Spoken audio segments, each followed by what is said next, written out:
and your left. Hi, this is Katheryn Sutter, also known as DLib. I'm told that I do not have a moderator and will do a self-intro. You can find my description on the schedule under speaker number 4906. The topic is informal chatter to formal decisions, how to. If you've heard my previous talks, I love talking theory and talking about democratic deliberations in the free software world and the importance for democracy. But what I've promised today is more of a cookbook style, how to, or that question of bringing informal chatter, say on IRC or on some kind of Etherpad or some other kind of meeting media, or even in person, where you're wondering how to make a formal decision out of it. Meanwhile, I'm not going to give up on theory completely. I'm going to tell you a bit of context before I show you these slides. And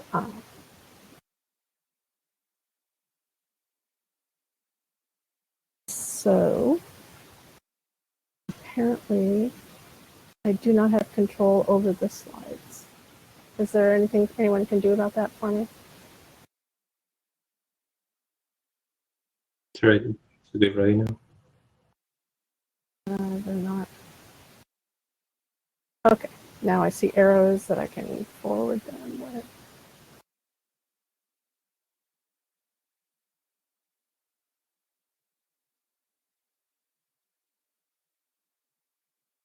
Okay, so the first slide would be, what I'm going to do with those slides is give you some really specific small number of steps that a group can go through. But what I don't have for you are the notes about why do this. So let's just put all that under the clarify process question. Context. So let's say you want to make a decision collaboratively, that your collaborators' decisions have an effect on you, that you're not completely independent, and they will probably be affected by your decisions. And you're needing to create a safe place for conflict because, for example, there might be bugs that need to be discussed, and if people don't have the ability to raise concerns and talk about the problems, then you're not going to be able to bring your intelligence together to the group and really think together. So the context is a group of folks that are willing to hear disagreement and want to work that out. So the kind of problems we face when we're trying to do this, in my opinion, is not hearing for whatever reason. Often it's because of our roles being confused. We might treat other participants as mere users or consumers of a product and not realizing that they're actually shareholders in a co-development process. Or we might think of them as employees of a project who are there to be told what to do, rather than being thought of as co-owners who have a vested interest in it working well. So participators are collaborators, even if informally. Another problem is having bots as bosses. So this is a contemporary issue. It's brand new in my lifetime, and it's probably developing rapidly even in yours. So bots are moderators. Bots are conveners or hosts. Bots are as participants in a conversation, only chiming up when they get triggered by a particular kind of vocabulary in the chat. And of course, globally, we have marketing analytic bots who are mediating our global communications in terms of your click behavior, your purchasing behavior, the kind of vocabulary you use, the kind of sites you visit, who you follow. And what they're doing is just making sure they know how to predict your behavior so that they can better shape it. And they're there at the whim of those who will pay for their use. And so we have a fracturing of interest groups. So the people that you'll end up being grouped with, if you just follow your normal media feeds will be those who may or may not believe the same things you believe, but they'll have some demographic similarities with you. They go to the same places, they buy the same things. So an example, if you would like to read, listen, or learn more about deep filter bubbles, I loved the Rabbit Hole podcasts on npr.org. I think there were 6 of them or more in the series talking about the radicalization from YouTube, just following some actual I won't characterize them, but folks on YouTube who were getting split into radical groups because of their viewing behavior. And it's not just YouTube, of course, it's an entire marketing-driven internet communications protocols. It's just what's going on. So that puts users in ghettos. And it's another way of thinking about it in terms of vocabulary is it's one of the downsides of identity politics, meaning you're not making decisions together with your community based on bringing your minds together. You're making decisions in your community based on who has the same identity, and so you filter what you hear based on whether it's like you or not. So that's a big problem. So we're trying to go up against that and saying, no, actually, we believe that we come up with the best products through collaboration across interest groups, and we want to do it to the best extent possible as a friendly and humane practice. So we want to address those problems. Another problem you might have is that everyone's getting along fine.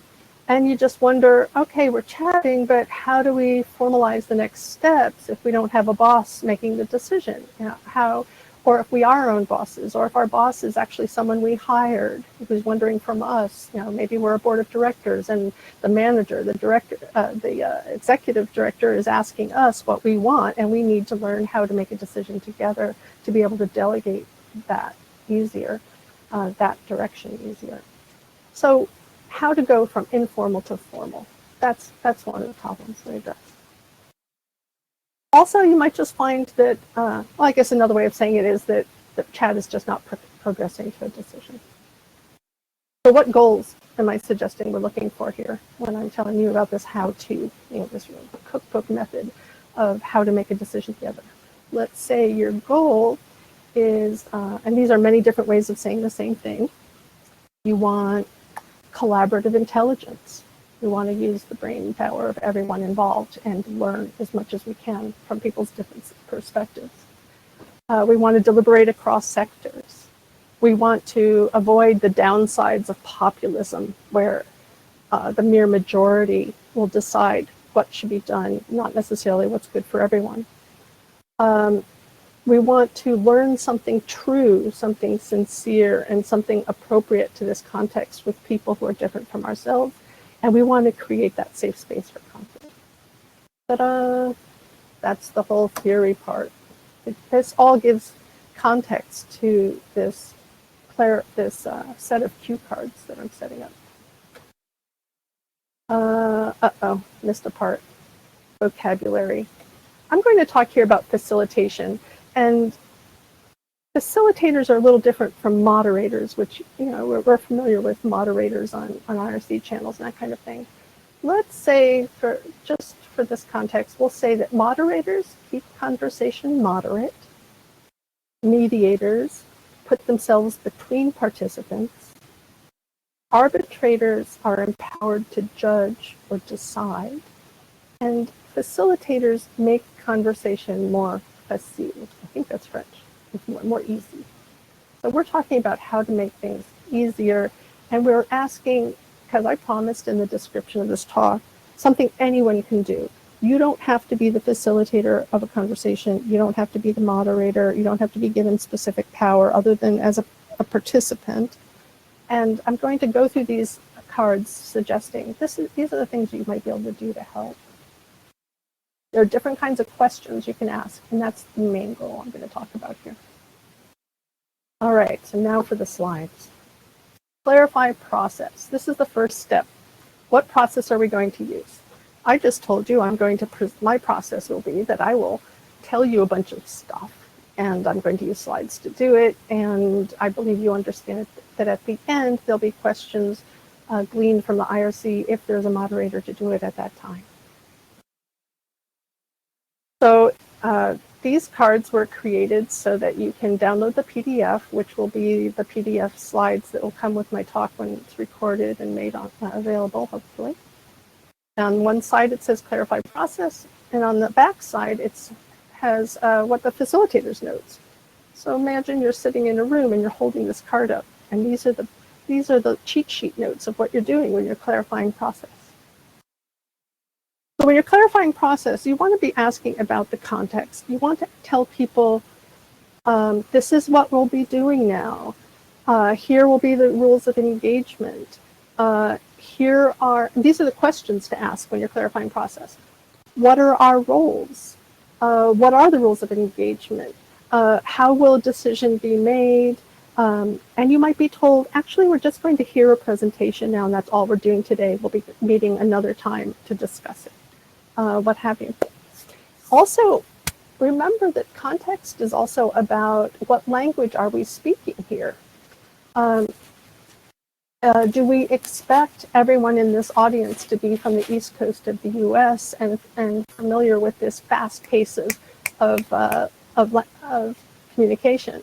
Or something I believe we're guilty of, I'm guilty of, and I believe that LibrePlanet has been also, is being too fast for international English speakers who are a huge part of the free software contributors.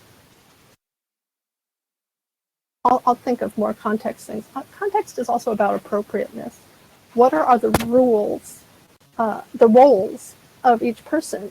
Is there someone in the room who will make the decisions? Is there someone in the room who will present and everyone else should be quiet? Are we just participants? Is there a language skill that we should have in order to understand what's going on here? All these things are part of clarifying process. The next thing is presenting. We'll say, okay, in an abstract sense, anytime you're speaking, you're presenting. Anytime you're showing something to someone, you're presenting. Anytime you're present, you're presenting. But in this case, we're talking about a group of people all deciding that they're going to pay attention to a presentation. And in this case, we're saying that someone is speaking and has something to tell us. And if she doesn't, if he doesn't, it's helpful as a back of the room facilitator to ask questions like, will you be, what was the problem you were trying to solve here? What was the context? What got you there? What do you think we should be learning from this? What were other solutions that you considered that you didn't take into account? And notice that none of these questions are judging in any way. They're all about helping the presentation be the best presentation it can be. And in fact, you'll find people will get flustered that they're not used to being listened to so well, and they'll actually feel gratified, but they won't realize how much they had to say. You're really pulling things out of people and making sure that the people around you are understanding what's being said. So some of us like to ask questions, and even if we know the answer, if we believe other people in the room aren't getting it, we might ask the question that'll help the presenter understand what they need to explain better.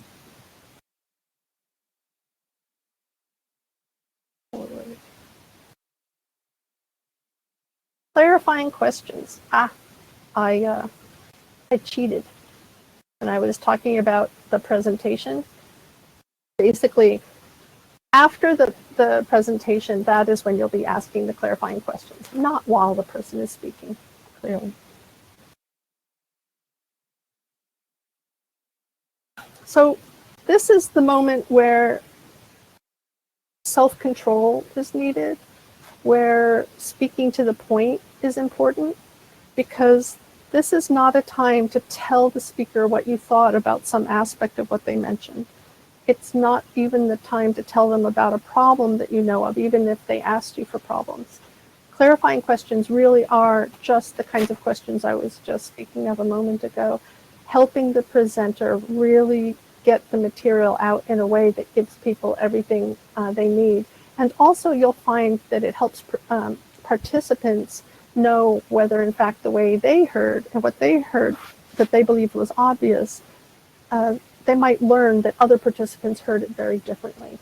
And so asking other people, what did you think that was about, or did that sound familiar to you? Was that what you were expecting? Leading questions, especially if you know the other folks and know some reactions they might be having, giving them an opportunity to speak up and ask their questions about what's going on.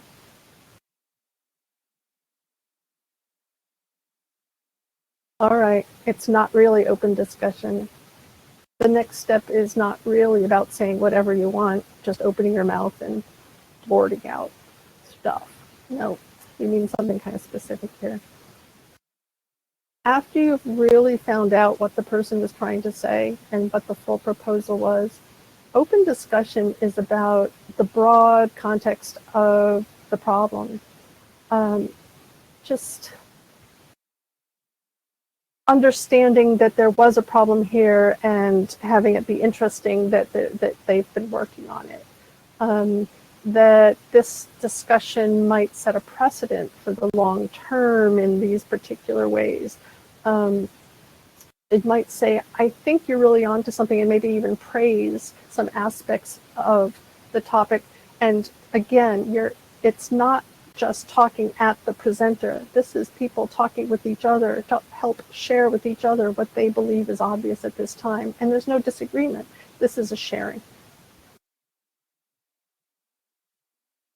The next topic is listing concerns. Now we get into it. And this, believe it or not, once you've done all those other steps and you've helped people get to that point in understanding of what's being proposed, you can ask people to just plain list the problems and refrain from solving them. Just list them out. Some solutions might be a sentence long. As a facilitator, if you might understand over time which questions, just how to answer them immediately. But in general, what you're trying to do is get a list of all the concerns, because once you start diving into a particular problem and trying to solve it, you've lost the thread of the purpose of the conversation, which is to make a final decision. And you're not going to make a final decision if you're spending your time just talking one tiny detail. So you can help a group do this by asking, do you have any more concerns? Are you sure? If no one spoke, if someone has not spoken yet, actually point blank, what do they think? Did they notice any concerns? And when it seems like it's all done, asking for concerns again. What you're trying to do is list them and get them out. And you might find people wanting to word them differently and refine how they're worded. That's fine.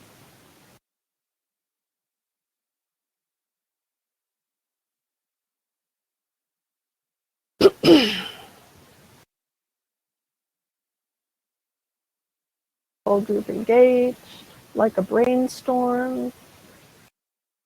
Don't defend the proposal or react to it. The speaker, the person who presented, doesn't need to feel attacked here. This is just a logical part of a group thinking together, is raising all the possible issues, even if they don't think all of them are important. Just acknowledging.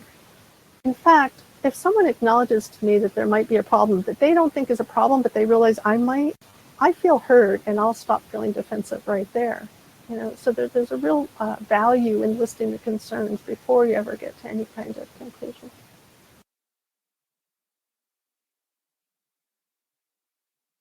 Now we start the work of actually trying to address the concerns. And now we really are glad that we learned in kindergarten how to sit on our hands and not raise our hands and talk until we're called on and asked to contribute, because one more time we're going to have to wait. Don't try to solve all the problems here. This is called clustering concerns.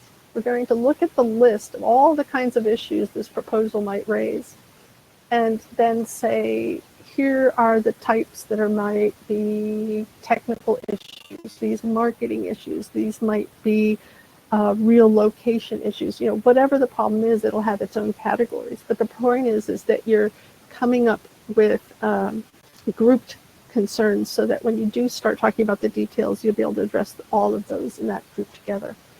And I know this sounds like a lot of detail for some simple discussions, but believe me, when you've done this a number of times, conversations and decisions go faster because you're pulling out the issues first before trying to jump in there and punch them out without truly understanding what they are or what impact they're having on each other.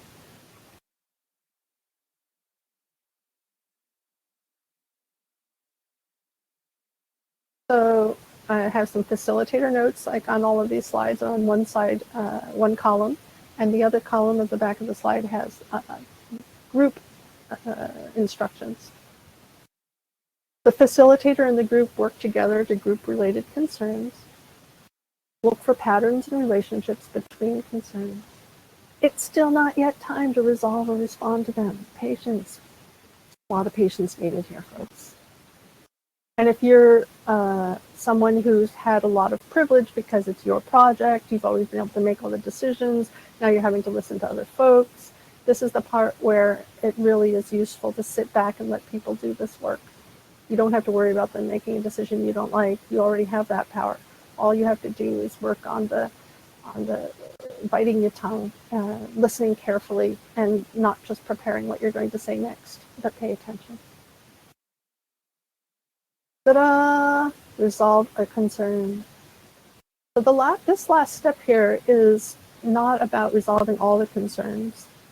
This is about resolving one of the concerns. So you've created a cluster of concerns. Let's say one of them is, are we going to use GitHub or GitLab? And there are a number of issues that resolve on that, that circulate, rotate around that question. And so you just talk about the GitHub versus GitLab questions. And you use self-control, and you use listening, and you use careful language.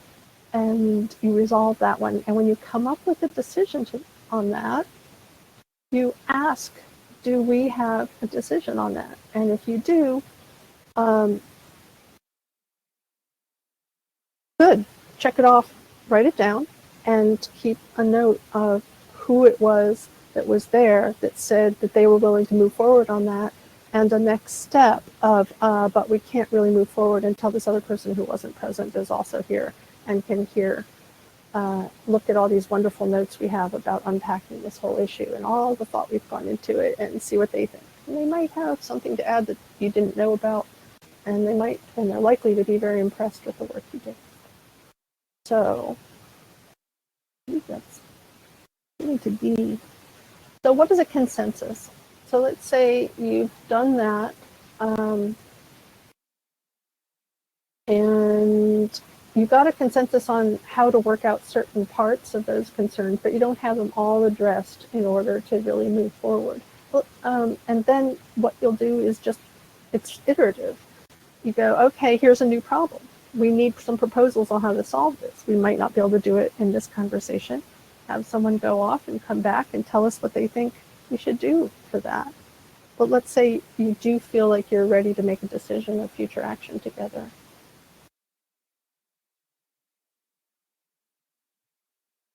Basically, it can come down to the question of, are there any unresolved concerns? Sometimes people will be exhausted and they won't want to bring up any more concerns here. So I've been in groups where you just say, are there any unresolved concerns? No, okay, it's decided, click, or gavel, or whatever it is you do, your little ritual handshake when you know you've made a decision. But sometimes just asking for unresolved concerns is not enough. You have to actually say, okay, then we've decided this, and here's where we're going to write it down. So what is a consensus anyway? So a consensus doesn't mean that you agree on everything. It doesn't mean that you're unanimous.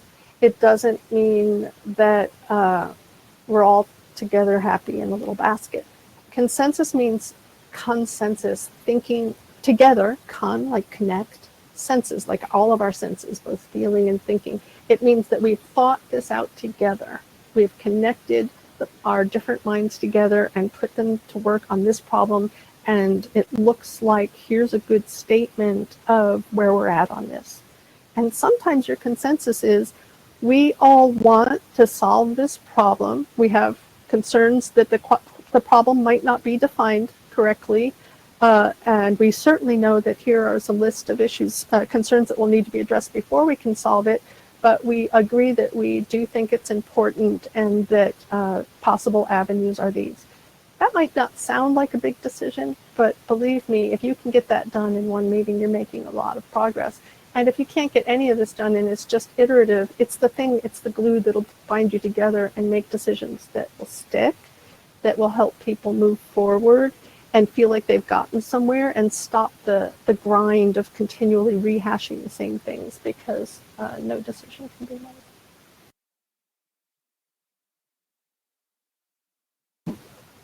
I have a web address at the bottom. I am not the full creator of these. This was a group project back in 2009 for FreeGeek, but it's available and you can use it when you get the PDF.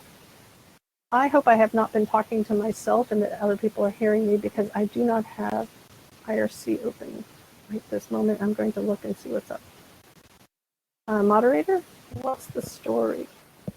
Katheryn, everybody's listening to you. We are hearing you. Don't worry about it. Okay. I'm starting IRC so that I can learn what folks are talking about, because I'd like to pause there. Thanks, Thompson.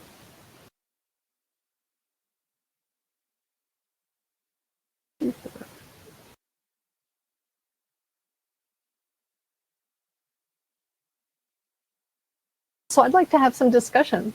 Just throw something at me and we can talk about it. Katheryn, do you hear me?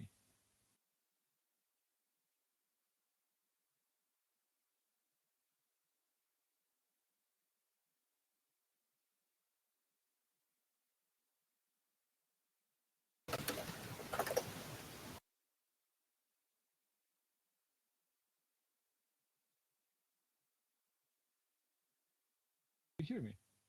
That's a very quiet audience, or everyone's just listening to someone else. Do you hear me? I can hear you, El. All right. Sorry for I had a microphone problem. Well, they are hearing you. There are questions that I just stacked up for you. If you like to, I can read it for you. I think it would be better if you read them to me because of my situation right here.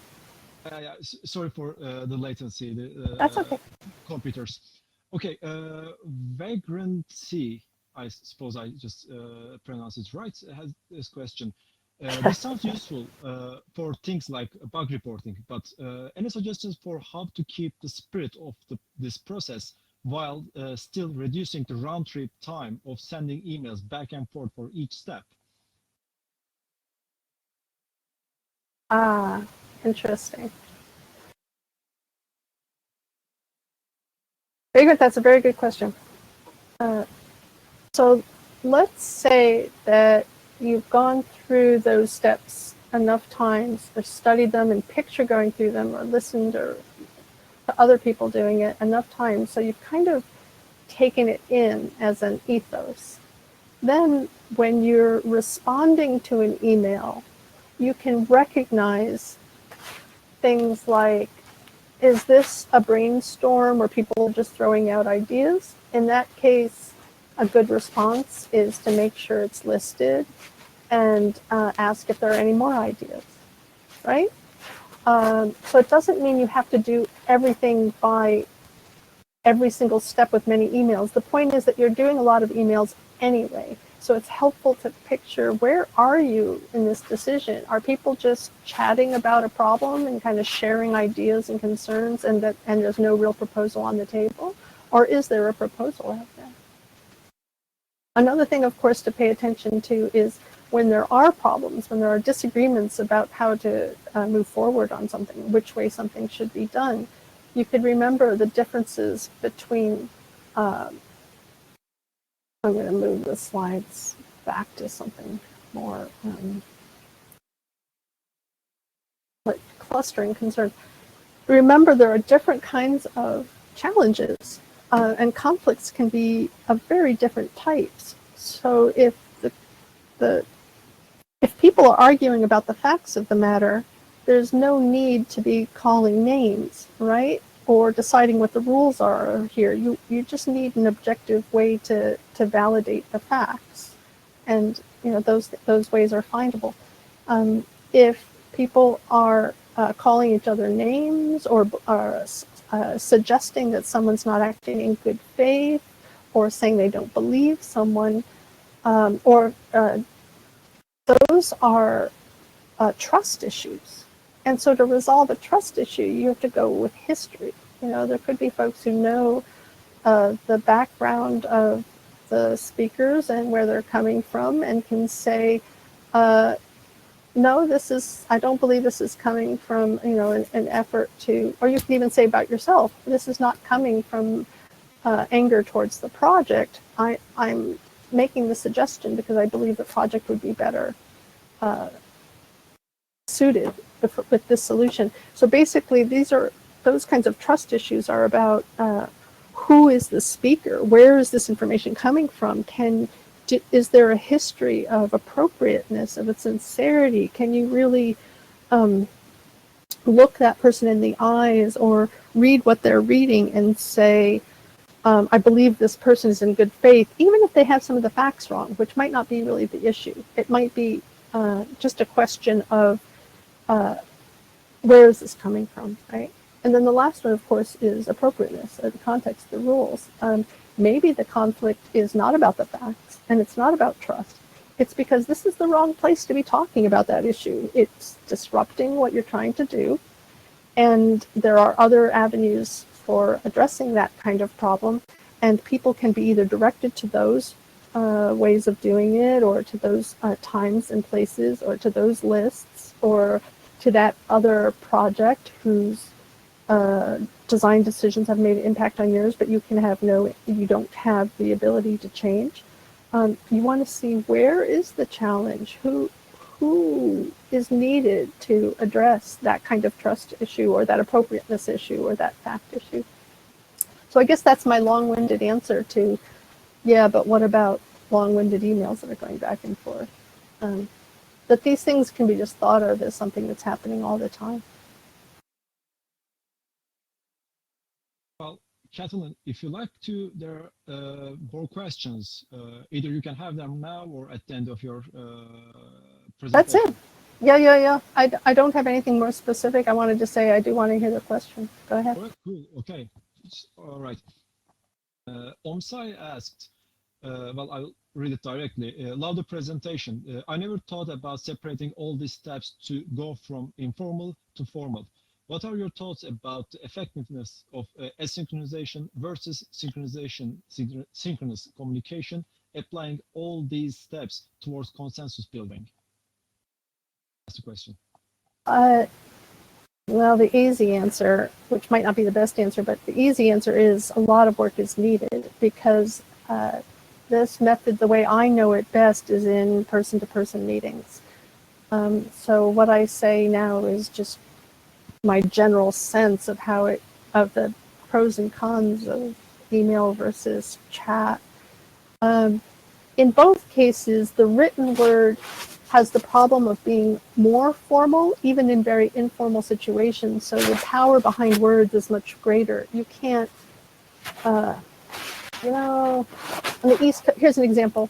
I remember in New Jersey, in the East Coast, among Mediterranean communities, hey, I'm going to kill you, you do that. You can't, in that context, those folks know they love each other. They don't mean I'm going to kill you. But when you write that down cross-culturally, it's a death threat. You can't do that. So that's a problem with written information in general. A positive thing about written meetings is that you can go back over it, you can reread it, and for many people who get very confused in social context, they can look through written text and decipher it and analyze it, and it's much more clear, and you're able to be more thoughtful before you respond. That's very, very helpful. A benefit of synchronous chat is that you can get a sense of the flavor of how someone's doing today in this mood better than with an email. An email might have been written over a month period, or it might have been written fast and fury. Whereas in chat, you're more likely to be able to share those quick emoticons or music or facial expressions, especially with video. So I don't have an answer really about which better. I'm just saying that there'll be some positives and benefits and problems with each. But a call for help on this. I'm not very active with it, but I did create a GitLab communications training project under my username dlib. And there's a wiki there where I'm hoping to share information of this sort, like this slide deck, for example, and ideas of how to train people in communication. So that might be a good place to discuss how to move this kind of thing from face-to-face to written and mediated communications. Next question. All right, thank you for the answer. And another question from a politically named attendee, Save Lisp or Die, asks, how small of a group, yeah, it's funny, really, just good name. How small of a group My son is a Lisp developer, and I wonder if that's him. I won't ask. Well, I'm not going to just snitch, really. Just I'll ask the question. How small of a group is too small for this process to work effectively? What differences do you notice or are relevant at different scales? It often has more to do with the experience of the participants than it does the group size. But some obvious differences in a small group. In a room of 20 people, it's helpful for someone to hold up a sign that says cluster concerns, right? Or list concerns or open discussion. But if you're talking to one person, it would be rude to hold up a banner telling them with big words like this what to say. Maybe it would be a helpful exercise if you're having really hard communication with someone and they're willing to try this exercise, being reminded what to do with these signs. But obviously that would be off-putting in most cases. But seriously, folks who have learned to do this in groups of people who can see each other face to face around a table, I have an anecdote about that. A fellow who was experienced in consensus decision making was asked to be the president of the ACLU, and this was back in the 40s or 50s. I interviewed him when he was very old.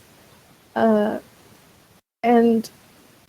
they used Robert's Rules of Order, and he said, I can't take this job. I can't be president of the ACLU because I don't use Robert's Rules. I don't know how to do that. And they said, well, what do you want to do? And he explained. And so they came up with a compromise, which was he would bring the group to consensus and then they would vote. And after some period of time of doing this quickly, when people learned how to do it, they decided it was taking too long and they wanted him to stop asking for the vote because they already knew what the decision was and they didn't want to waste time on voting. The first time I saw a formal decision like this being done was in a group of some 300-400 people in an auditorium when the spotted owl was first made an endangered species, and Carolyn Estes, a famous facilitator who helped found facilitating the meetings that formed the Green Party in Oregon. I saw her go through a process like this with that large room and using things like when something had to be thought out in detail without people coming back weeks later, people got into small groups, either by interest or by the people near them. They did their brainstorming on it. They brought that forward. There was a lot of disciplined talking and thinking, and decisions were made that had impacts on the activist community for years to come. So it's more of an ethos of how to listen and how to think together and how to create a safe place where people can disagree and open and share. So I think there'll be changes in your exact methods, but the general overall order of events can stay fairly consistent in small or large groups.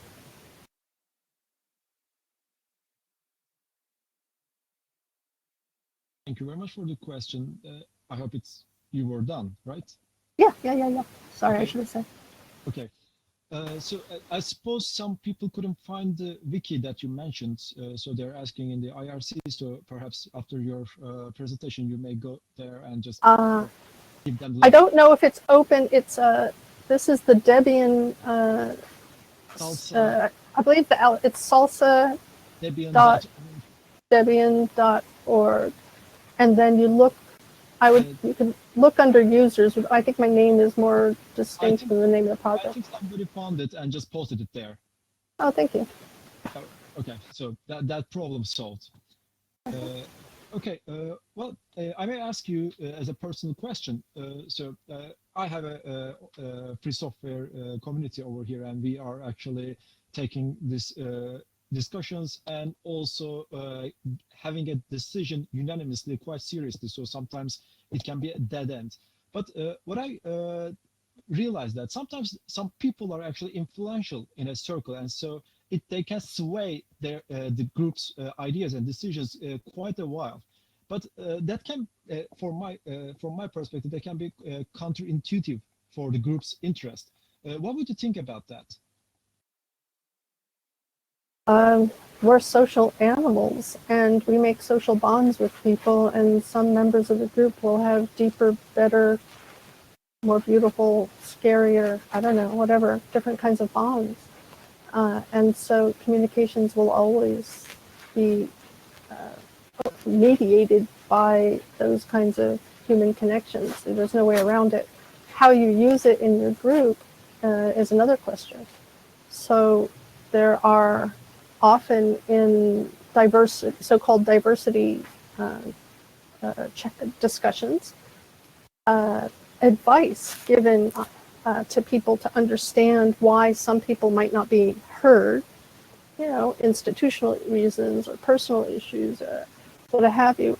And those discussions are full of suggestions about how to take in account the different communication styles of different folks, so that even if you're very popular and have people agree with you often, you'll find that you'll have a more solid group if you look for those individuals who are not speaking and ask them what their truths are. And in fact, people who do that will become more influential in the group because people will trust them. Of course, it can be manipulated that way too, right? You could pretend that you care about people and draw them out so to find out what's going on and not really try to help the group. So openness is important. But leadership is a real thing. Leadership isn't bad. You can lead from the back benches, like I said, by asking good questions. And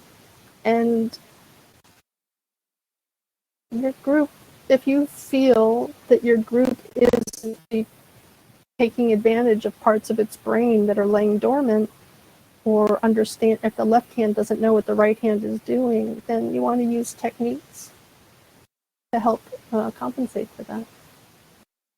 That's all for that. That's all I had to say for that one. Okay, thank you very much for your answer.